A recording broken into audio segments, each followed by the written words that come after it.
여러분 오늘도 잘 견디고 계십니까? 김명준의 뉴스파이터입니다. 지금까지 이런 당대표는 없었다. 한동훈 국민의힘 비대위원장이 솔선수범해서 당사를 청소하고 관리하는 노동자들에게 식사를 대접했고요. 이재명 더불어민주당 대표는 솔선수범해서 공천관리위원회의 면접을 받았습니다.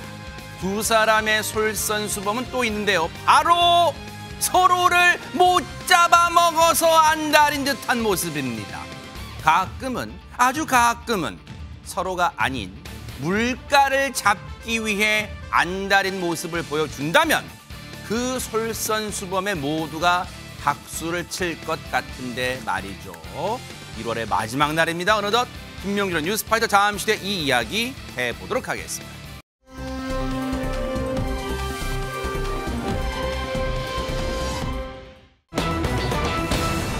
아니 술을 먹었으면 곱게 마시고 또 술을 먹었으면 술값을 내야지 이거 안 낸다는 게 뭐예요? 김묘성 기자님. 네, 29일 아침 서울 수유동의 한 주점에서 있었던 일인데요. 무슨 일이 있었는지 먼저 영상으로 함께 확인해 보겠습니다. 네.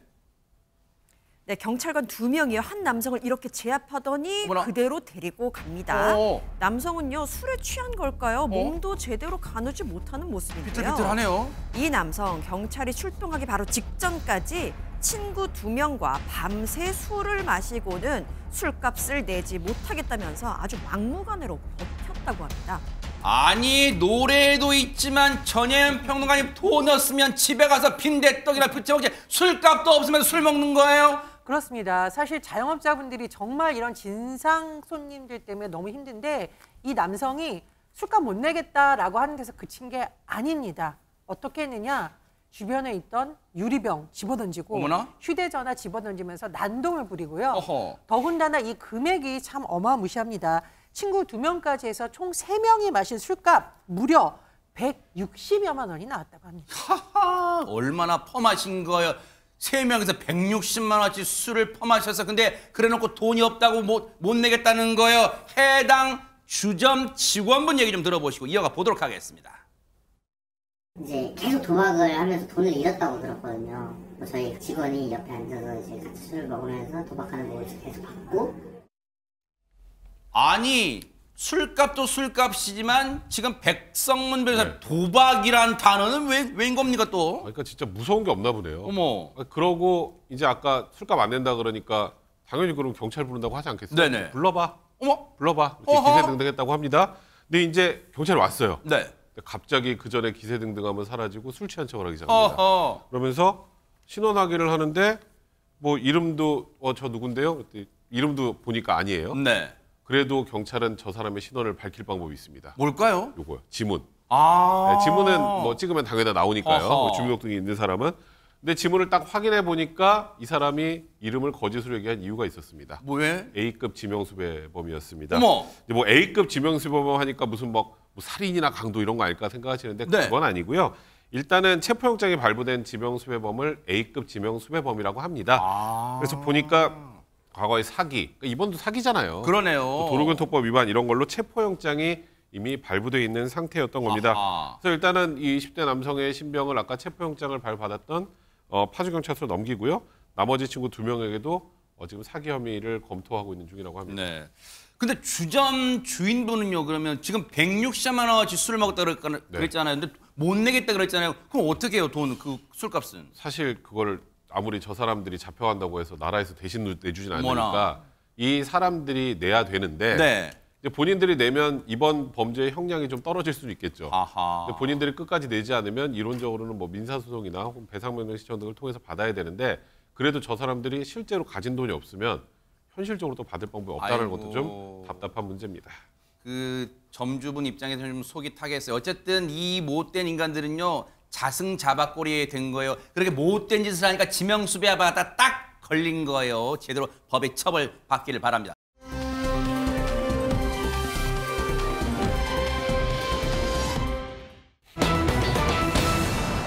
차량을 덮친 괴한이요? 아니 김묘성 기자 좀 제목부터 으스스합니다. 네, 그렇습니다. 야외 주차장에 주차를 해놓고 일을 다녀왔는데요. 퇴근 후에 발견한 차의 모습이 정말 처참했습니다. 어머.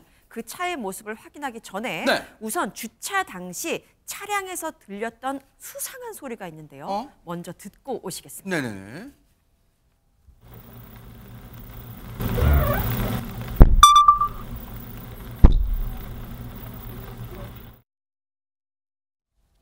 지금 네. 김효선 기자님 저희가 지금 뭘 들은 거예요 지금? 그렇죠. 쿵쿵 띠릉 소리가 들리는 것 같은데요. 해당 주차장의 블랙박스를 그래서 한번 돌려봤습니다. 네. 그랬더니요. 정말 경악할 만한 영상이 찍혔는데요. 그 영상도 함께 보고 오시겠습니다. 네. 네, 저녁 7시가 조금 넘은 시각이거든요. 4명의 남녀가 이렇게 주차장으로 들어와요. 네. 담배를 피우면서 얘기를 나누는가 싶더니 이렇게 한 여성이 슬금슬금 주차된 차량으로 가서 유심히 쳐다봅니다. 불안해요. 그러더니 툭툭 차량 손잡이를 발로 칩니다. 잠시 뒤에는요. 더욱 거세게 발길질을 이렇게 합니다. 어머나. 같이 있던 남성이 제지를 하거든요. 네. 그럼에도 저 여성은 계속 차량으로 다가가려고 합니다. 어허. 그리고는 주차장을 이렇게 떠나는데요. 그런데 끝이 아닙니다. 잠시 뒤, 그러니까 45분 뒤입니다. 네. 또다시 등장한 여성인데요. 어허. 이젠 아예 본격적으로 발길질을 마구마구 합니다. 어머나. 아까보다 더욱더 세차게 차는 모습인데요. 우산을 접어서 휘두르기까지 하는 모습까지 어머. 잡혔습니다. 빗물을 닦고는 훼손된 부분을 일행에게 보여주기도 하는데요. 어허. 주차된 남의 차량을 덮친 정체 모를 괴한들인데 대체 왜 이런 행동을 했을까요? 아니 진짜 저 영상을 보면서요. 분노도 분노지만 지금 오싹하기까지 합니다. 지금 전혜연 평론가님. 그러니까요. 아마 차주분들은 저 영상 보고 아마 다들 어휴 내 차에도 저런 일 일어나는 거 아니야 이런 생각을 하실 수밖에 없습니다. 네. 지난 20일 경남 창원의 한 야외 주차장 저녁 7시에서부터 8시 사이에서 일어난 일인데 어머나. 이 차주가 너무 속상한 마음에 한 온라인 커뮤니티에 이런 글을 올리면서 사연이 본격적으로 알려지게 된 겁니다. 그런데 잘 보시면 저 사람들 욱해서 그냥 한번 발로 차거나 이런 게 아닌 것 같아요. 무려 70분간에 걸쳐서 4차례 왔다 갔다 하면서 저렇게 발길질하고 우산으로 찍어서 남의 차량을 저렇게 흠집을 내고 망가뜨린 겁니다. 허허. 아니 가만히 서 있는 차량에 지금 저게 무슨 짓이에요? 그런데 혹시 하재근 평론가님 저 차량의 차주분과 저 일행들이 뭐 알고 지낸 그런 사이일까? 왜 저런 짓을 할까요 지금? 그거를 지금 모르겠는 상황인데 어허. 차주 입장에서는 너무나 안타까운 상황이거든요. 네. 지금 저 차가 입은 피해가 도장 면에 이제 깊은 흠집이 났고 네. 발로 걷어차는 바람에 일그러짐이 또 생겼고 어허. 우산으로 타격하는 바람에 뭐 찍힘, 뭐 눌림 자국 이런 게 생겼는데 지금 저기 사진이군요. 지금 차주분께 그렇습니다. 찍으신 거예요. 네. 제가 아까 안타깝다고 한 그 큰 이유가 뭐냐면 저 차가 생애 첫 차라고 합니다. 어머나. 저 차주한테 얼마나 저 차를 뽑으면서 뭐 꿈이 저기 부풀었겠습니까? 차 뽑은 지 석 달밖에 안 됐어요? 석 달밖에 안 된 상황에서 처참히 유린당했다라고 차주가 어머나. 호소하면서 저 피해를 확인하는 순간 꿈이었으면 했다라고 썼습니다. 하루아침에 이게 무슨 날벼락이에요. 차주분, 피해 차주분 얘기 좀 들어보시고 이어가 보도록 하겠습니다.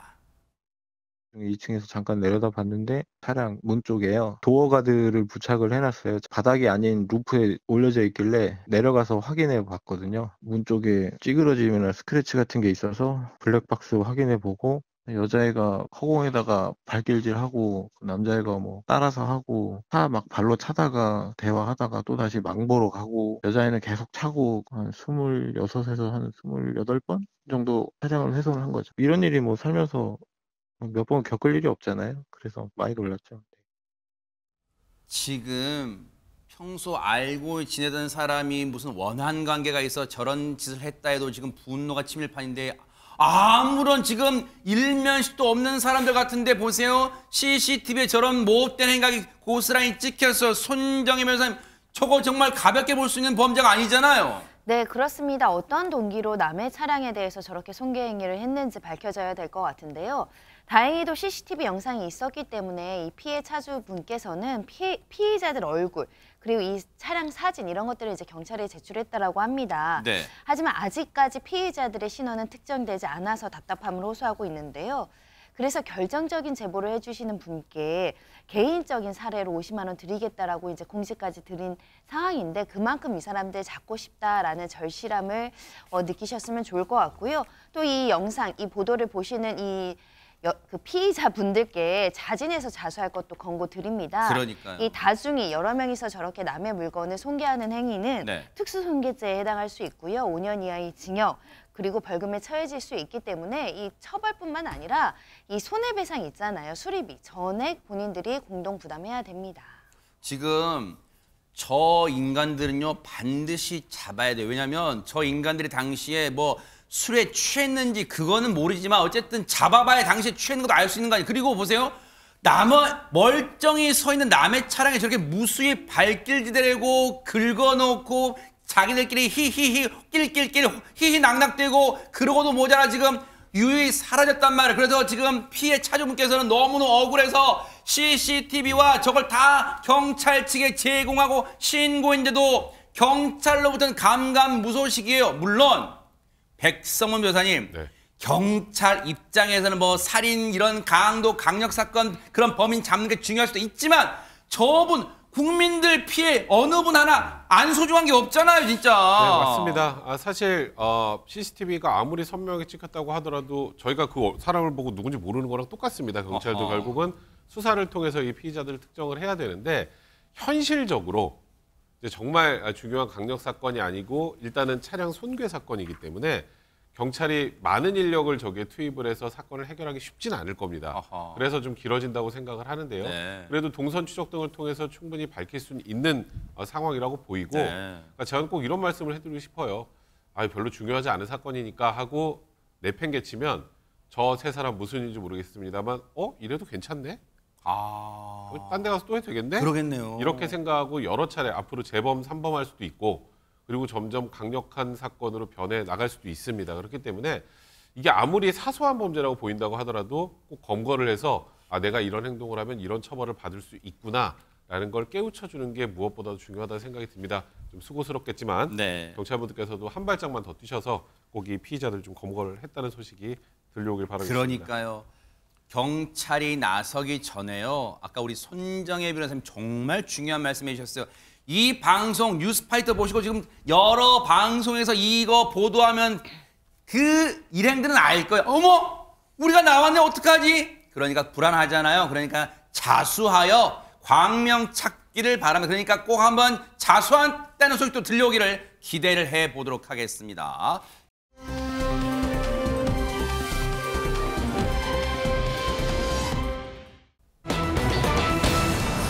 아마 모르긴 몰라도 지난주부터 어젯밤만 손꼽아 기다렸던 분 많으실 거예요. 김묘성 기자님. 네, 그렇습니다. 현역 가왕 이야기인데요. 지난주에 준결승전 1라운드가 벌어졌었고 어제는 드디어 2라운드가 펼쳐졌습니다. 14명의 현역들 중에서 단 10명만이 결승전에 올라갈 수 있는데요. 2라운드의 미션이 신곡 미션이었습니다. 이게 왜 어렵냐 하면요. 네. 임영웅 씨의 별빛 같은 나의 사랑아를 작곡한 서른도 씨 계시고 장윤정 씨의 어머나를 작곡한 윤명선 씨 계시고 애녹의 불타는 남자를 작곡한 신유 이렇게 정말 유명 작곡가들이 이미 앞에 있거든요. 와. 그들 앞에서 그들의 노래를 부르게 되는 것이기 때문입니다. 네. 그리고 신곡은요. 특히 다들 귀에 익지 않기 때문에 공감대를 형성하기 어렵고 부르는 사람도 몰입하기가 그러네요, 굉장히 진짜. 어렵습니다. 평가하는 사람도 굉장히 어렵겠죠. 그래서 다들 사활을 걸고 무대에 임했다고 합니다. 야, 진짜 어려운 미션이 떨어진 거예요. 그러면 14분 중에. 그런데 지난주까지 그 준결승 1라운드 1위를 차지하신 혹시 이분 기억나세요? 아주 신곡으로 기선제압 나섰다는데 무대 보시고 이어가 보도록 하겠습니다. 화려하게 날개를 펴 비에 젖힌 공작새이 쓸쓸한 여자의 가슴을 물들여 좋다. 눈물처럼 미운 사람 눈물만큼 나쁜 사람 보낼 수가 없어요. 이대로 끝인가요? 떠난다면 뒤돌지 말고 안녕이라 그 말도 마세요. 이별이란 말 대신 사랑해요.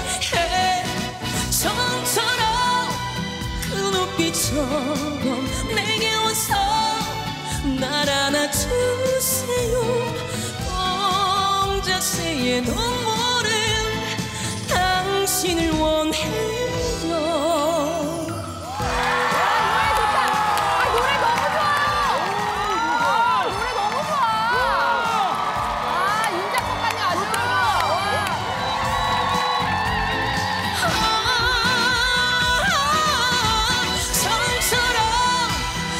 눈빛처럼 내게 와서 날 안아주세요. 공작새의 눈물은 당신을 원해요.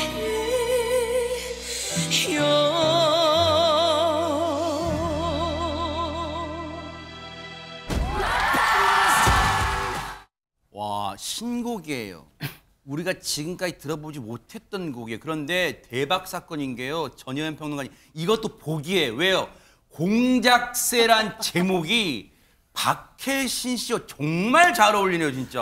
예, 근데 이제 우리가 보통 누군가를 공작새라 비유할 때 뭐 변신했다 할 때 공작새라는 용어를 쓰니까 네. 박혜신 씨가 정말 외모도 확 바꾸고 창법도 바꾸려고 굉장히 노력을 많이 했다라고 합니다. 저 예사로워 보이지 않는 저 의상 공작새가 딱 떠오르시죠? 그러니까요. 저게 무려 드레스를 40벌 정도 바꿔 입어가는 피팅 작업을 통해서 선정이 된 거라고 진짜요? 하는데 오. 이것을 위해서 박혜신 씨가 본인의 사비를 들여서 요즘 정말 잘 나가는 뉴진스를 담당하는 스타일리스트분을 섭외해서 어머. 이렇게 노력을 많이 했다라고 하고요. 어허. 또 사실 굉장히 부담이 될 수 있는 무대입니다. 왜냐하면 지금 부르는 노래 공작새의 작곡가인 윤면선 작곡가가 독한 마음으로 아름답게 불러라. 네? 독한 마음으로 아름답게 독한 마음으로 아름답게. 너무 어려울 것 같은데 어쨌든 그 작곡가 이렇게 주문했으니까 더 부담이 됐을 것 같은데 그래도 너무 잘했잖아요. 네. 그래서 아까 화면 보면 이재 씨가 너무 좋아하는 말 나왔습니다. 이게 가수가 좋은 곡을 만난다는 게 쉽지 않은데 그러니까요. 정말 찰떡궁합이다 이런 호평을 받았습니다. 자, 독한 마음으로 아름답게 불러라라고 뭔가 알 듯 모를 듯한 주문을 한 이 공작새란 노래를 작곡한 윤명선 작곡가, 앞서 보니까 하지만 평론가님 예. 뭔가 긴장한 듯 쳐다보던데요. 어땠을까요? 네, 유명선 씨가 은근히 독설의 아이콘인데 네. 완전 대놓고 독설의 아이콘까지는 아니지만 은근히 무섭습니다. 네. 그래서 유명선 작곡가가 이러고 보고 있으면 앞에서 노래하는 사람이 굉장히 긴장했을 것 같은데 박혜신 씨가 역시 내공이 있으니까 아. 그렇게 막 긴장한 티를 안 내고 노래를 소화를 잘한 거예요. 네. 유명선 작곡가가 어려운 노래라 조마조마하게 봤는데 어. 너무너무 행복하게 펼쳐진 날개를 봤다 오호. 라고 시적인 표현으로 찬사를 보냈습니다. 네. 그러면서 내가 작곡가 그만두고 다른 길 가려다 돌아왔는데 당분간 계속 작곡해야겠다. 야. 이렇게 얘기를 하면서 네. 높은 점수가 나왔거든요. 네. 그래서 박혜진 씨가 준결승 1, 2라운드 합산 결과 최종 3위로 야. 결승전에 직행했습니다. 야, 결승전 갔어요. 대박입니다. 일단 탑10에 든 거예요. 그런데 다음으로 만나볼 경연자는요. 정말 딱 보기만 해도 어머 귀여운 뽀짝 진짜 아빠 미소를 저절로 짓게 만드는 분이에요. 누군지 예상 가시죠? 무대 보시고 이어가 보도록 하겠습니다. 하연아 일어나 학교 가야지. 학교 가야지.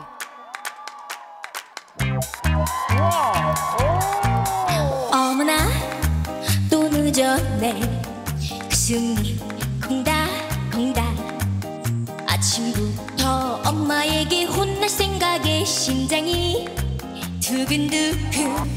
허둥지둥 돌아보니 내 방에 거대 한 마리. 까만 눈이 너무나 귀여워서 칭찬을 해주었더니 봄이가 춤을 춥니다.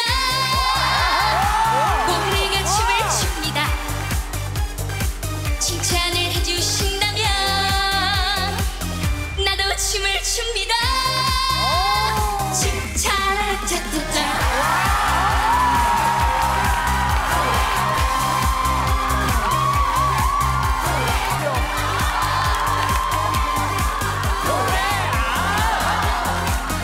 나도 춤을 춥니다. 칭찬을 차차차. 어머 진짜 이건 진짜 입이 떡 벌어졌어요. 평소에는 어른보다도 더 어른스럽다는 평가를 받던 다현 양인데 이건 진짜 자기 나이에 딱 맞는 노래예요. 네, 현역가왕의 막내가 정말 막내다운 노래와 퍼포먼스를 선보였는데요. 보시는 것처럼 노래가 칭찬고래라는 노래인데요. 어머나. 작곡가가 신유 씨입니다. 신유 씨가 만든 노래인데 저렇게 경쾌하고요. 어머나. 처음엔 펭귄인 줄 알았더니 자세히 보니까 고래들이 저렇게 춤을 추고 있습니다. 네. 칭찬은 고래도 춤추게 한다는 그런 노래에 그러네요. 사관한 노래 같은데요. 세상에. 이제 작곡가 신유 씨가 처음에 이제 다현 양에게 국악 창법 나오면 안 된다라고 강조를 했거든요. 그래서 내 색깔 빼는 게 힘들었다라고 이제 토로하기도 했었는데 지금 어린 사춘기 공주처럼 마치 인어공주가 이제 노래하는 것처럼 의상도 그렇고요. 또 무대 구성까지 뭐 귀여운 뽀짝을 넘어와서 너무 깜찍하다 이렇게 말씀드릴 수밖에 없는데 더군다나 또 청아한 목소리 그리고 신나는 댄스까지 곁들여서 정말 최고의 무대였습니다. 진짜 듣고 보니까 국악 진짜 우리는 모르고 들었는데 국악 창법 빠졌네요. 근데 진짜 노래에도 자기 주인이 있다 그 말이 맞아요. 저희가 어제 봤거든요. 네. 나온 그 곡 중에 제일 찰떡처럼.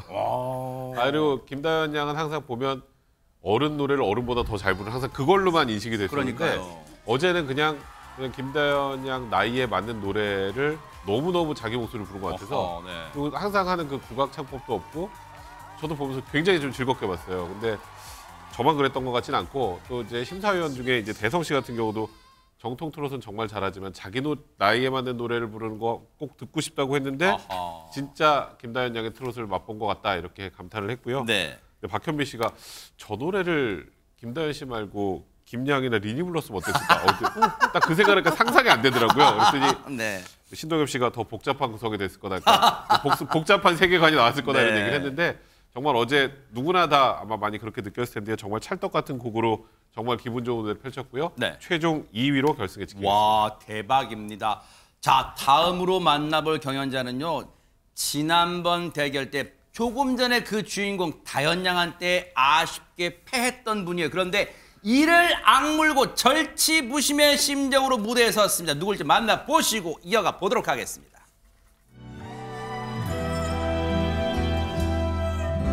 흰 눈이 녹은 기찻길에서 손에 거의 접어둔 편지 꽃이 피기 전 꼭 돌아온다던 내님은 어디쯤 오셨나요? 덩그러니 핀 쓸쓸한 달맞이고 달빛 아래 기다리네요. 그대가 날 알아볼까요? 내 이름을 기억할까요? 그리운 넘쳐 사무치는 나를 쳐다만 보며 기다려요. 와, 경이롭다. 꽃이 피기 전 꼭 돌아온다던 내님은 어디쯤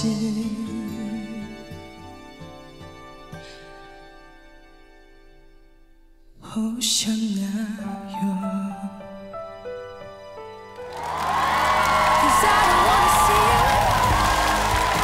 생각보다 노래가 하이였다.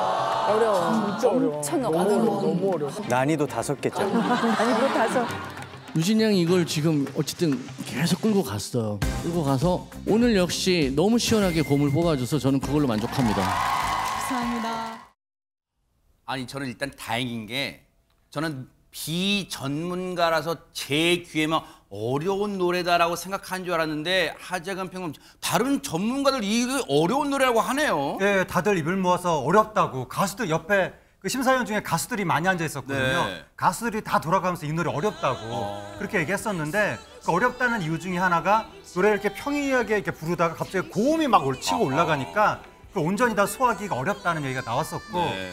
전유진 양이 원래 이렇게 중음대에서 뭔가 호소력 있는 가창으로 유명했었는데 이제는 고음까지도 자유자재로 소화하는 모습이 나타났던 거죠. 네. 이 준결승전 1라운드에서 전유진 양이 댄스 트로트로 굉장히 신나는 무대를 그랬었죠. 소화해서 그때 일본 스타 그 모습을 딱 보고 이대로 일본 가면 토프 스타 될 수 있다고 막 그런 말까지 들었었는데 네. 지금 준결승전 2라운드에서는 또 저렇게 감성적인 노래로 사람들한테 감동을 준 거예요. 그러니까 모든 매력을 다 보여준 거고 네. 특히 저 무대 같은 경우에는 기승전결 어떤 그 드라마 이 표현 방식을 생각하는 거라든가 가성하고 진성 넘나드는 이런 기획을 본인이 다 짰다고 합니다. 그러니까 본인의 어떤 음악적인 내공을 있는 그대로 다 보여준 것 같습니다. 근데요, 전현평론가님 아무리 현역 프로라고 해도 이 노래가 초반에는 저음으로 시작했잖아요. 저음 가다가 고음 딱 치고 올라갈 때 이른바 이탈 나오기 십상일 텐데 진짜 그게 없어요. 그렇습니다. 방송 용어로 적절한지 모르는데 삑땡땡이라고 하죠. 네. 그런데 너무 부드럽게 잘 넘어갔고 저렇게 서정성도 잘 살린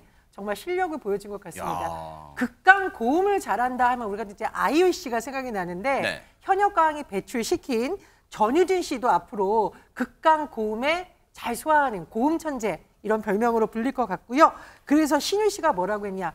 아주 희한한 매력이 있다. 야. 이렇게 좀 칭찬을 했습니다. 네. 앞서 들으신 것처럼 전유진 양은 준결승에서 앞선 김다현 양한테 아쉽게 졌단 말이에요. 그러면 이번 신곡 미션으로 과연 어떤 결과를 가져왔을까요? 반전을 이뤄냈을까요? 보시고 이어가 보도록 하겠습니다. 대망의 1위는 1위 전유진, 2위 김다현. 제가 1등을 할 거라고 생각도 못했는데 아직 제가 많이 부족하다고 생각해서 저는 1등에 걸맞는 사람이 되도록 노력하겠습니다. 감사합니다. 정말 지난 수주 동안 이 자리를 위해서 막 열심히 달려왔을 거예요. 모든 현역들이. 그런데 이제 탑 10이 정해졌는데 일단 원탑은 지금 보신 것처럼 전유진 씨예요. 그렇다면 나머지 분들 다 정해졌을까요? 김묘성 기자님. 네, 먼저 9명이 결승 진출을 확정지었습니다. 좀 말씀드릴게요. 앞서 보신 전유진 양, 김다현 양, 박혜신 씨, 마이진, 린, 강혜연, 별사랑, 윤수연, 마리아까지 9명이 정해졌고요. 네. 근데 10명이 결승에 진출한다고 말씀드렸잖아요. 그 마지막 10번째 결승행 티켓은 5명의 방출 후보들 중에서 국민 판정단의 투표로 결정이 됐습니다. 또 한 번 가혹한 무대를 거치는군요. 그렇습니다. 제작진들 대단합니다. 마지막 결승 진출자는 바로 트롯 맏언니죠. 김양이 결정 짓게 됐습니다. 톱10이 이렇게 결정됐고요. 네. 류원정, 두리, 조정민, 김사나 씨와는 아쉽게 작별하게 됐습니다. 아하. 어쨌든 네 분도 다 이 끝내 이 결승의 무대에 오르지 못한 네 분도요. 실력이 없었던 게 아니에요. 2년이 여기까지였던 거지만 어쨌든 다른 무대 또 기대해 볼게요. 그런데 깜짝 소식 알려드릴까요? 지금 탑 10이 정해졌죠? 바로 이분들을 뉴스파이터가 바로 내일과 모레 이틀에 걸쳐서 5분씩 바로 이곳 어디라고요? 뉴스파이터 스튜디오로 직접 모셔서 저희가 재밌는 시간을 가져보려고 합니다. 그러니까 여러분들 지금 카카오톡 검색 채널 뉴스파이터 검색해서 거기에 들어오셔가지고 저는 이분께 이게 궁금해요. 남겨주시면 내일과 모레 이틀 저희가 정성스럽게 채택되신 질문 정성스럽게 그 현역 가왕을 노리는 분께 질문을 해드리도록 하겠습니다. 마구마구 질문 날려주세요. 기다리고 있겠습니다.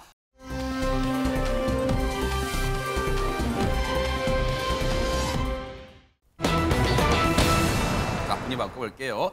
내 것도 내 것, 네 것도 내 것 이런 마음으로 남의 물건에 손댄 사람이 있답니다. 손정희 변호사님.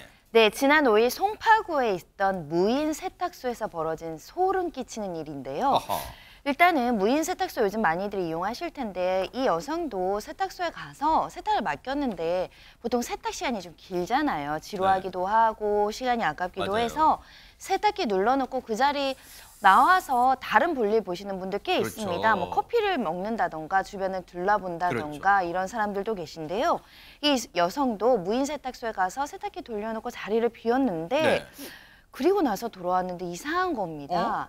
바로 내 세탁물이 사라졌는데 통째로 누가 가져간 것도 아니고 일부만 사라졌다고 하는데요. 그 일부가 또 바로 이 여성의 속옷이었다고 합니다. 어머나, 찜찜해요.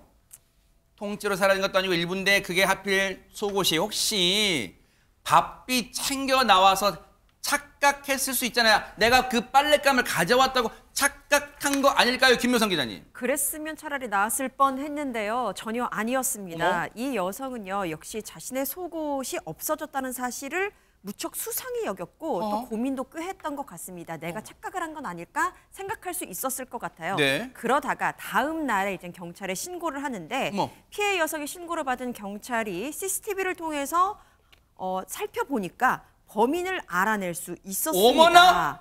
CCTV를 한번 추적해봤습니다. 네. 추적을 하다 보니까 범인의 최종 목적지가 이곳이라는 걸 알아냈는데요. 어머! 영상으로 확인해 보시죠. 네.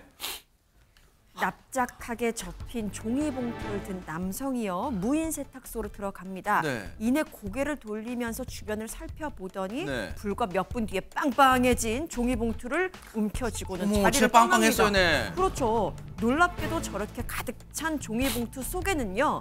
훔친 여성의 속옷이 담겨 있었습니다.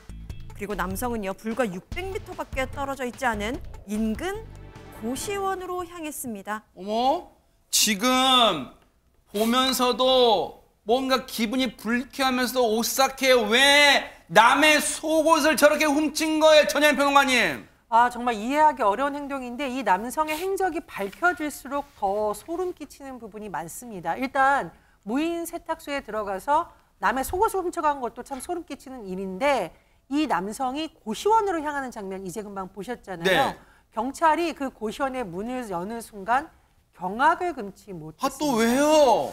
수십 명의 여성이 사용할 것으로 추정되는 속옷들이 방 안에 가득 차 있었다고 합니다. 세상에. 피해자가 한 명이 아니라 굉장히 많다라는 것이죠. 어허. 자, 여기서 끝난 게 아닙니다. 이 남성이 이 고시원에 사는 게 아니라요. 어머. 본인이 이렇게 훔친 여성들의 속옷을 모아놓는 장소로 이 고시원을 사용하고 있었다고 합니다. 어머나.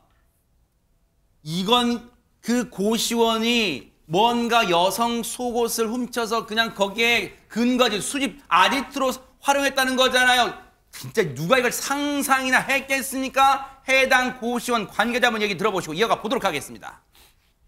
경찰관도 있는지 없는지 모르는 상태에서 계속 두들기고 안 나오면 체포한다 그렇게 해도 안 나오더라고. 그러니까 한 30분을 그렇게 하더니 그냥 철수하더라고요, 그날. 그리고 이제 저녁에 잠복하면서 그걸 잡아내더라고.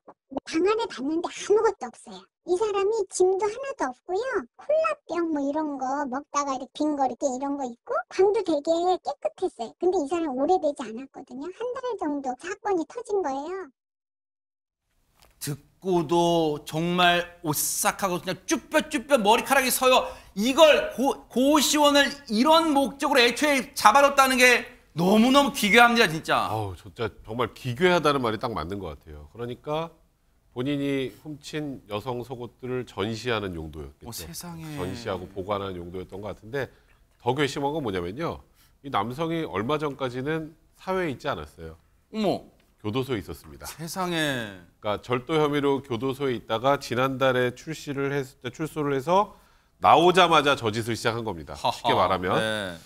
그러니까 지금 일단 고시원에서 한 달 정도 거주했다고 하니까 그 과정에서 얼마나 여러 군데에서 여성 속옷을 훔쳤는지 충분히 저희가 짐작하고도 남죠. 근데 또 이 남성이 굉장히 또 기괴한 해명을 내놨습니다. 뭔데요? 제가 그 무인 세탁소에서 훔친 거는 거의 없고요. 대부분 저거 의류 수거하면 이렇게 사람들이 버린 거 있잖아요. 거기서 갖고 온 거예요. 어머나? 근데 이건 100% 거짓말이죠.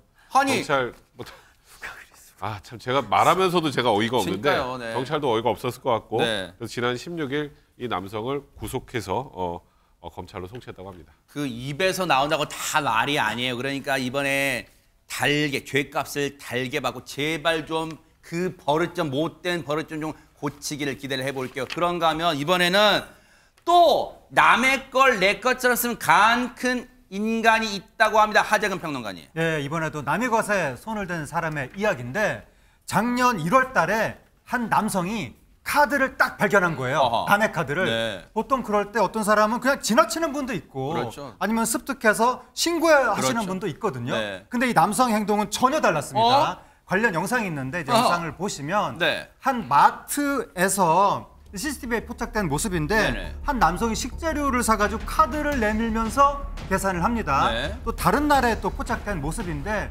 전날도 역시 또 장바구니가 두둑해질 만큼 장을 보고 나서 카드를 내밀면서 계산을 하는 모습이 찍힌 거예요. 행동은 자연스러워요. 네, 네. 마트에서 누구나 다 저렇게 이제 계산을 하는데 네. 놀랍게도 저렇게 내밀었던 카드의 주인은 다른 사람이었습니다. 혹시 뭐 아내 카드 들고 나와가지고 저렇게 막 팡팡 쓴 거예요? 자기 카드 아니라고 백성원 변호사님. 아내 카드는 저렇게 함부로 못 긋죠. 아하, 맞아. 혼나잖아요. 어디서 샀어? 막 그러잖아요. 네, 그러니까 자기 카드 아니고 네. 아내 카드도 아니고 지난해 1월에 주운 카드입니다. 어허. 저는 모르는 사람 카드인데 근데 저 카드를 한 번, 두 번, 세 번 써도 괜찮아요. 어머? 하면서 계속 쓴 거죠. 어떻게 그럴 수 있어요? 그러니까 잃어버린 분이 뒤늦게 10개월 거의 9개월이 지나서 내가 카드 잊어먹었는데 하고 분실 신고를 그때서야 한 거예요. 아니 9일 지난 것도 아니고 9개월이요? 네, 맞습니다. 그래서 이 남성이 처음에 한 번, 두 번, 괜찮네 계속 하다가 9개월 동안 무려 344번을 어머나. 사용을 했고 총액 1,600만 원어치를 사용을 했습니다. 그 이후에야 이제 이 피해자가 그걸 알아서 신고를 해서 이제 저희가 지금 저 영상을 보고 있고 저 검거가 된 건데요. 네. 일단 뭐 저 남성 행동은 용서하지 못하고 당연히 이거는 뭐 강력하게 처벌받아야 되는 것인데 또 혹시 카드 잃어버리신 분들 정신 뭐 잃어버렸으니까 그냥 괜찮겠지라고 생각하지 마시고 저런 사람들이 있기 때문에 빨리 분실 신고를 하시는 게 필요할 것 같습니다. 너무너무 놀랍고 충격적이에요. 9시간, 9일도 아니고 9개월 동안 남의 카드로 신나게 긁고 다녔고 그 금액이 여러분 남의 카드로 1,600원만 긁어도 그건 범죄인데 1,600만 원이나 긁었대요. 이 남성의 최후는 어떻게 됐을까요? 영상 보시고 이어가 보도록 하겠습니다. 타인의 카드 습득해가지고 반환하지 않고 사용한 혐의로 체포하는 겁니다. 아시겠죠?